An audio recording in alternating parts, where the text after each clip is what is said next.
헬로 차이나 유한타증권 이경민 PB입니다. PB님 안녕하세요. 네, 안녕하세요. 네, 우리 헬로 차이나 시간에 마지막 인사를 요즘 좀 많이 하는 것 같아요. 이경민 PB님도 오늘 마지막 방송이시죠? 아, 예, 맞습니다. 네, 아쉬우시죠? 아, 예, 조금 많이 시원섭섭하죠. 저희도 많이 아쉽습니다. 우리 이경민 PB님. 아, 우리 유한타의 워런 버핏으로 저희가 관상이 비슷하시다고. 지금 진짜 검색하셔서 해야 되는데.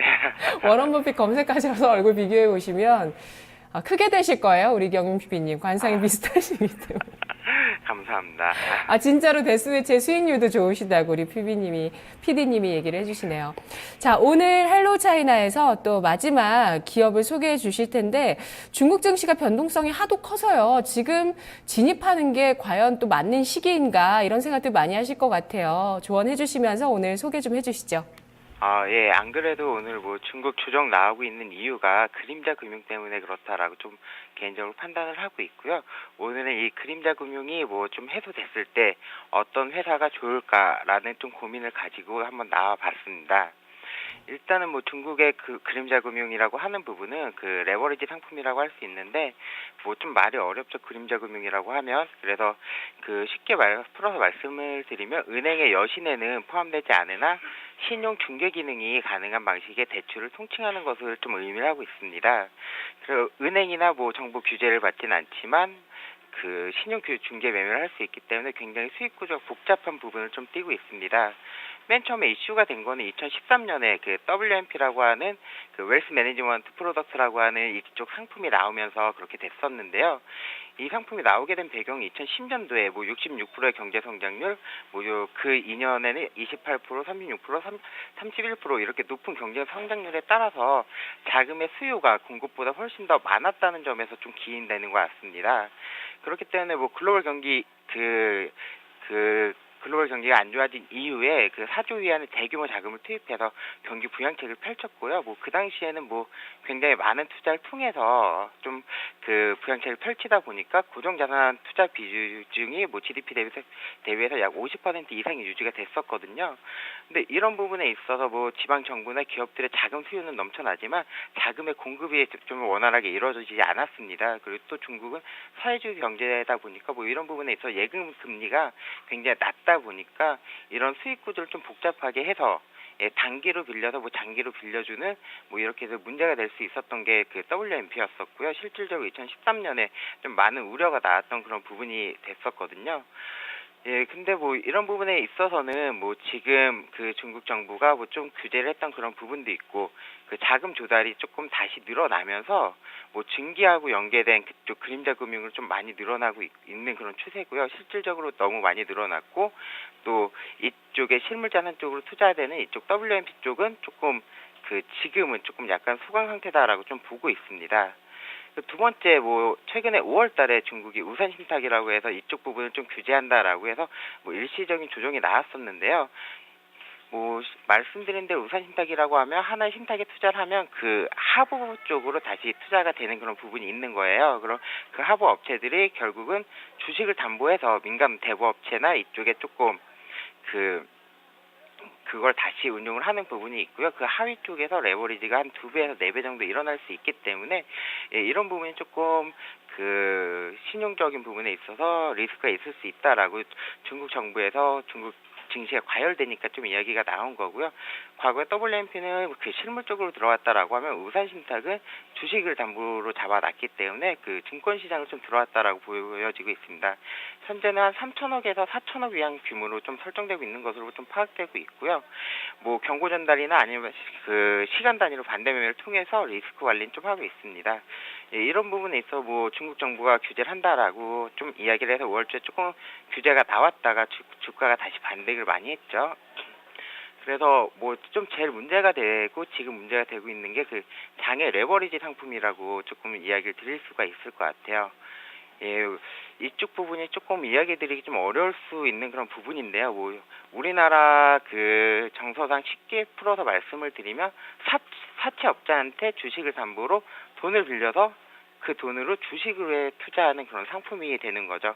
레버리지는 뭐 4배에서 10배까지 활용이 가능하고요. 이런 부분이 뭐 지금은 2014년도부터 좀 본격적으로 확대가 됐다라고 보여지고 있고 현재 규모는 5천억 위안에서 한 1조 위안 수준까지 추정되고 있습니다. 뭐 정확한 추정은 좀 어렵고요. 민간 대부업체하고 그 P2P 대출업체들이 자산가들에게 자금을 모집을 해서 이 모집된 자금으로 개인 투자자들한테 주식담보대출을 해주는 형태로 운용이 되는데 이거의 최대적인 문제점은 뭐 그 자산가는 한 20%의 고금리를 받기 때문에 굉장히 좀 좋다라고 볼 수 있지만 반대쪽으로 그 주가가 하락을 한다라고 하면 레버리지 10배를 일으킨다라고 하면 약 8에서 9% 정도만 하락을 하면 반대 매매가 나가게 되는 거거든요. 그렇게 되면 주가에 굉장히 큰 암운이 들어진다라고 좀 볼 수 있을 것 같아요.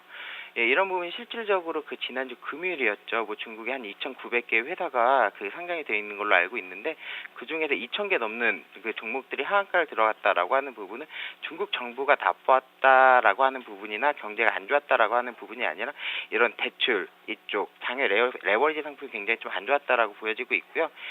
최근에 이런 P2P, 뭐 최근에 중국 핀테크가 굉장히 잘 되어 있기 때문에 이런 조금 안 좋은 쪽으로도 이용이 가능했지만 앞으로 정부가 규제를 하고 온당하게 한다라고 하면 조금 더 좋은 쪽으로 바뀌지 않을까라고 판단 들고 있습니다. 지금은 뭐 중국 정부에서 전일 그 4,000포인트를 하회를 했죠. 근데 조금 주가 상승기에 이쪽 장외 레버리지 상품이 많이 들어왔다라고 하면 3,800을 하회하게 되면 뭐 다시 한번 이쪽에 반대 매매가 나올 수 있기 때문에 증시가 한 번 더 무너질 수 있고 3,500 정도가 무너진다라고 하면 지금 중국에서 운용하고 있는 신육 쪽에서도 그 시스템적인 리스크가 발생되기 때문에 중국 당국에서는 뭐 3,800선을 어떻게든 사수하기 위해서 뭐 전일 좀 발표를 많이 했죠. 뭐 8월부터 그 A조 관련돼서 거래 수수료를 뭐 30% 인하를 할 거고 그리고 명의 변경 관련돼서 수수료도 좀 33% 인하한다 이런 부분 좀 내놨고요. 뭐 증권사 거래 담보 유지 비율이나 뭐 규제 완화 뭐 이쪽 부분에 규제를 완화를 하고 있고 그 단기 사채 발행 뭐 시범을 좀 확대한다라고 해서 기업들의 자금 조달을 좀 늘리려고 하는 모습을 보이고 있습니다. 이런 부분이 뭐 단기적으로 시장에는 분명히 악재지만 중장기적으로는 뭐 전혀 예상하지 못했던 게 증시에 들어와서 증시를 굉장히 폭등을 시켰고 그런 부분에 있어서 조금 하락을 하니까 그런 부분 폭락을 시키고 있기 때문에 이런 부분 규제를 통해서 이런 부분이 좀 완화된다라고 하면 뭐 신용이나 아니면 뭐 은행 쪽에 이런 불법적인 부분이 아니라 좀 클리어하게 된 부분 쪽으로 다시 한번 자금이 몰릴 수 있다라고 좀 판단은 들고 있고요. 그런 부분에 있어서 이쪽 자산관리 업무 쪽을 뭐 주로 좀 강점을 가지고 있고 그런 국유 은행으로 한번 지금 설정을 종목을 말씀드리고자 합니다. 네. 지금 상해 종합지수가 3,800선 테스트를 하잖아요. 피비님. 그렇죠? 오늘 추천하시겠어요? 이거 종목 추천하실 수 있으시겠습니까? 일단은 그러니까 전반적인 상황을 보셨을 때 피비님은 중국 정부의 의지에 따라 3,800선은 지지된다라는 관점이세요? 아니면 3,500선까지 내다봐야 된다 이 관점이세요? 솔직하게 말씀을 드리면 네. 저는 3,800선은 지지된다라고 좀 판단을 들고 있고요. 네네. 3,800선이 지지가 안 된다라고 하면 이때부터 네. 말씀드렸던 뭐 장외 신용거래 그 장외 레버리지 상품이 나온다라고 하면 네. 다시 한번 3,600 밑으로 하회할 거고요. 3,600 밑으로 하회한다라고 하면 중국 당국에서는 뭐 한 담보 비율 130%로 해서 뭐 만기 6개월로 해서 신용거래 이용을 하고 있는데요. 이쪽에서 반대 매매가 나올 수 있기 때문에 그렇게 네. 되면 중국 시장 거의 끝날 수도 있다라고 중국 당국에서는 좀 판단을 하고 있는 것 같고. 그러니까 사수할 것이다. 사수할 수밖에 없을 것 같습니다. 그래서 따라서 중국 주식에 진입하고 싶으셨던 분들은 좀 지금 리스크 요인도 있지만 어쨌든 주식 비중을 점점 확대할 만한 시점에 왔다라는 말씀이시네요. 맞습니다. 네, 지금 설명해 주셨던 내용 시간을 좀 드렸지만 이것이 지금 중국 증시의 급변동성과 급락 원인이고 중국 경제의 암초입니다. 고질적인 문제들, 그렇죠? 그렇죠. 그런 부분들을 그러니까 그림자 금융으로 요약이 되는 내용인데 이것을 해소하기 위해서 중국 정부는 건전하게 증시를 부양해 나가는 방향으로 계속 갈 것이다. 이 말씀이시잖아요. 맞습니다. 네. 이게 참 그림자 금융이라는 게 공부 많이 해보셨어요? 이 분야에 대해서? 네, 이번에 조금 공부를 더 많이 했고요. 네, 제가 여쭤보고 싶은 건요. 제가 들었거든요. 들은 내용은 중국은행에서 가계나 개인 대출을 못하고 있대요. 못한대요. 예, 그러니까 그렇죠. 얘기를 하는 게 내가 당신의 신용을 어떻게 아느냐라는 내용이라고 하더라고요. 이게 바로 중국은행 안에는 지금 현재 가계나 개인의 신용을 측정하는 시스템이 없다. 이렇게 얘기를 하시더라고요. 맞나요?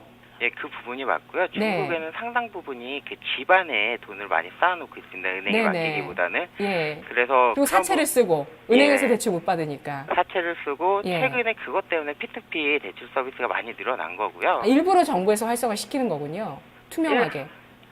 P2P는 그게 예. 뭐 그 투명하거나 클리어한 부분은 아니고요. 아, 그래요? 예, 저희 앵커님이 네. 돈이 많으시다라고 하시면 그쪽 업체 대부업체에 돈을 맡기시면 굉장히 높은 금리로 이자를 받으시고 이 대부업계는 이 부분을 개인한테 빌려주는 거죠. 그래서 중국 네. 정부나 뭐 당국이 낄 만한 자리가 없는 거고, 예, 이런 부분에 있어서 P2P 대출 서비스가 뭐 조금 지금은 굉장히 조금 불안전하게 조금 많아지는 것 같고요. 일정 부분은 조금은 규제나 아니면 좀 클리어하게 하는 부분이 필요하지 않나라고 판단 들고 있습니다. 네.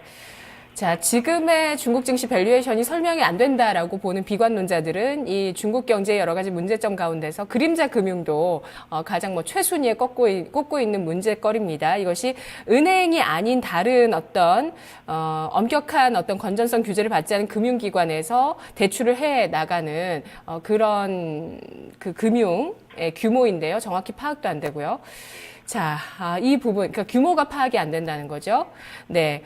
우리 오늘 이 중국 이야기, 기업 이야기 빨리 들어볼게요. 어떤 기업이죠? 예. 오늘 네. 말씀드리는 그 기업은 중국 광대은행이라고 하는 회사입니다. 네네. 예, 은행주 추천하시네요. 예, 은행주 추천이 좀 맞는 것 같고요. 이 회사는 자산관리 분야에서 굉장히 좀 강점을 보유하고 있는데, 그 국유은행 개혁 그 시범 기업으로 좀 선정이 돼서 자산관리 업무 부분만 자회사로 분리를 조금 할 것 같아요. 그렇게 된다라고 하면 조금 더 좋은 흐름을 기대할 수 있을 것 같고요. 이런 부분이 뭐 그림자 금융이나 이런 부분에 있어서 조금 해소가 된다라고 하면 예, 조금 괜찮지 않을까라고 판단 들고 있고요. 국유은행 쪽에서 뭐 P2P나 이쪽으로 진출을 한다라고 하면 뭐 일반적인 개인이 뭐 하는 그런 P2P보다는 조금 더 건전성이 있고 신뢰가 있을 거기 때문에 아마 중국 국유기업 쪽도 P2P 그 대출 서비스로 조금 진출을 하지 않을까라고 판단 들고 있고 그런 부분에 있어서 좀 진출이 가능한 그런 은행들을 조금 눈여겨봐야 된다라고 보여지고 있습니다. 네. 이거 너무 정석적인 거 아닌가요? 피비님? 예, 근데 그동안 이제 중국 증시 이끌었던 부분들 아닌 다른 이제 은행주가 가야 이제 중국 증시가 건전하게 간다. 사실 이런 논리인 거잖아요. 예, 그렇죠. 지금 네. 같은 경우는 뭐 중국의 그 금융시장을 본다라고 하면 굉장히 발전이 더뎠어요. 뭐 중국 정부에서 규제를 하고 있기 때문에 네. 시장 원리나 이런 부분이 없고 그냥 중국 당국의 그 생각대로 움직였던 약간은 폐쇄적인 그 금융 시스템을 가지고 있었거든요. 네. 그러니까 기업이나 뭐 개인들도 대출을 받거나 돈을 빌리고 산업에 있어서 필요한 부분에 있어서 자본을 투하하기가 어려웠던 그런 부분이 있었던 거죠. 근데 지금 시장을 일부적으로 좀 개방을 하고 후광통도 하고 뭐 성장통도 연내에 실행을 한다라고 하는데 자본을 개방을 하면서 자본시장을 발전이 되는 과정에 있어서 과거에 있었던 부분이 안 좋았던 부분이 생각을 못했던 부분이 더 크게 안 좋게 발전을 하다 보니까 이런 부분에 있어서 하나의 뭐 시행착오나 성장통 정도로 좀 판단하는 게 맞지 않을까라고 생각은 들고 있고요. 이런 부분이 뭐 성장통이 그 죽음에 이르게 하지는 않는 그런 병인 것처럼 네. 중국 정부가 뭐 지금 정도에 있어서는 생각하지 못했던 부분에 있어서 이런 부분이 조금 드러난 거고 이런 부분에 있어서는 조금 더 뭐 P2P 개인 대출 서비스나 이런 부분에 있어서는 그 서비스를 뭐 정해진 은행이 하거나 이렇게 되면은 뭐 건전성이나 이런 부분도 해소될 수 있으니까요. 제가 보기엔 그렇게 발전하는 네. 부분이 맞지 않나라고 생각이 들고 있고 정부가 뭐 시장이다라고 이야기 나올 정도로 뭐 중국 같은 경우는 네. 굉장히 정부의 입김이 센데 이런 부분에 있어서는 제가 보기엔 분명히 좀 변화할 거다라고 판단 들고 있습니다. 네, 정부가 그림자 금융을 해결하기 위해서 그 어둠 속에 있던 자금들을 끌어내기 위해서 이제 증시 쪽으로 유도를 하는 건데 이게 또 대출을 껴가지고 개인들이 마구 투기적으로 투자를 하다 보니까 이게 또 더 큰 문제가 되기 전에 이런 부분들을 계속 좀 규제를 해 나가면서 증시를 부양하고 이쪽으로 자금을 유도하는 네, 중국 내 자금을 유도하는 그런 정책을 펴고 있는 건데요. 은행주 중에서 뭐 많은 은행도 우리 좀 들어봤었어요. 그동안 초상은행, 뭐 상해포동발전은행, 중국건설은행 이런 은행들 알아봤는데 오늘 새로운 은행 중국 광대은행 가지고 와주셨어요. 어떤 특징적인 요소가 있는 은행인지 간단하게 이 은행만의 특징을 좀 볼게요. 예, 우선은 뭐 전국적인 영업망을 좀 확보하고 있는 국유 상업은행이고요. 투자 업무나 아니면 뭐 기업 연구 그리고 인터넷 뱅킹 영역에서 굉장히 좀 강점을 가지고 있습니다. 그 다음에 자산 관리 분야에서 강점을 가지고 있기 때문에 기존에 있었던 뭐 WMP나 아니면 P2P 개인 대출 관련돼서는 이쪽에서 진출을 하기도 용이하고 뭐 그쪽에 진출한다라고 하면 시장의 흡수력은 좀 굉장히 좀 세지 않을까라고 판단 들고 있고요. 또 징진지 뭐 베이징이나 허난성 위쪽에 조금 매출 비중이 높은 그런 부분도 있기 때문에 조금 더 그런 부분에 좀 특화되어 있다라고 좀 판단되고 있습니다. 네네. 그동안 국유 기업으로서 은행 섹터 자체가 다소 좀 어떤 개혁하지 못했던 부분들을 개혁하는 과정에서 핀테크라는 모멘텀을 받을 수 있는 가장 좋은 기업이다. 이 말씀이시죠? 예, 맞습니다. 네, 은행주 가운데서 그렇다는 말씀이신데요. 그럼 국내 기업과 한번 비교를 해볼게요. 우리 은행주들도 PBR이 참 낮아요. 장기 투자하시는 분들 뭐 사시는 분들도 계시겠죠. 너무 낮으니까 PBR이. 네. 예. 뭐 지금 뭐 전년도 기준으로 한번 비교를 해봤는데요. 뭐 매출액은 좀 역신장을 했습니다. 마이너스 45% 정도 역신장을 했는데 뭐 기본적으로 시가총액이나 이런 부분을 놓고 본다라고 하면 뭐 신한지주나 뭐 이런 부분과 조금 약간 유사한 그런 흐름을 보이고 있고요. 영업이익률이 한 50% 정도 나오고 있습니다. 뭐 말이 안 되는 조금 영업이익률인 것 같은데 그만큼 뭐 조금 보수적으로 해서 뭐 중국의 좀 일부 기업에 그렇게 투자되는 부분이 아닌가라고 좀 판단 들고 있고요. 배당도 우리나라에 대비해서 한 6.8% 정도 뭐 굉장히 좀 많이 주고 있습니다. ROE나 이런 부분 좀 높다라고 좀 판단 들고 있고요. 한 17.7% 정도로. 그리고 PBR 같은 경우도 뭐 전년도 기준으로 0.7배 정도 나왔으니까 한 1배 정도 조금 넘어갈 것 같은데 뭐 지금 기준으로 PBR로도 조금 무리는 없을 것 같고요. 그래서 이런 부분을 놓고 본다라고 하면 국내 기업보다는 뭐 이쪽 광대은행이 조금 더 좋지 않을까라고 좀 판단 들고 있습니다. 네. 그러면 가격적으로도 전략을 세워주셔서 어떻게 진입하는지 요령을 좀 알려주세요. 예, 우선은 뭐 지금 3,800선 뭐 좀 사수에 돼 있어서 조금 정부에서 좀 굉장히 조금 노력을 기울이는 것 같은데 중요한 건 지금 자리에서 좀 분명 리스크는 있습니다. 중국 시장 같은 경우는. 그래서 오늘 바로 매수하기보다는 한 4.7위안 정도 이 정도 가격이 조금 매수하기엔 좀 적정하지 않을까라고 판단 들고 있고요. 다만 해당 부분에 있어서 한 3.8위안 정도 하회한다라고 하면 그때는 뭔가 조금 손절하는 게 좋을 것 같습니다. 다만 손절가가 굉장히 러프하게 길다라고 하는 부분에 있어서는 해당 부분에 있어서 그 사업이나 이런 부분이 변화하는 부분이 한순간에 변하진 않거든요. 그렇다라고 하면 뭐 이 정도까지는 한 번 더 기다려 볼 만하다라고 보여지고 있고 해당 부분이 뭐 자회사를 이렇게 설립을 하고 한다라고 하면 한 7위안 정도까지는 뭐 좀 상승할 수 있지 않을까라고 판단 들고 있습니다. 최근에 뭐 중국 시장의 하락 주범이 뭐 그림자 금융으로 좀 이야기 나오고 있는데 해당 부분에 있어 중국 당국에 뭐 규제를 한다라고 하면 좀 반사이익을 제일 크게 얻을 수 있을 것 같고요.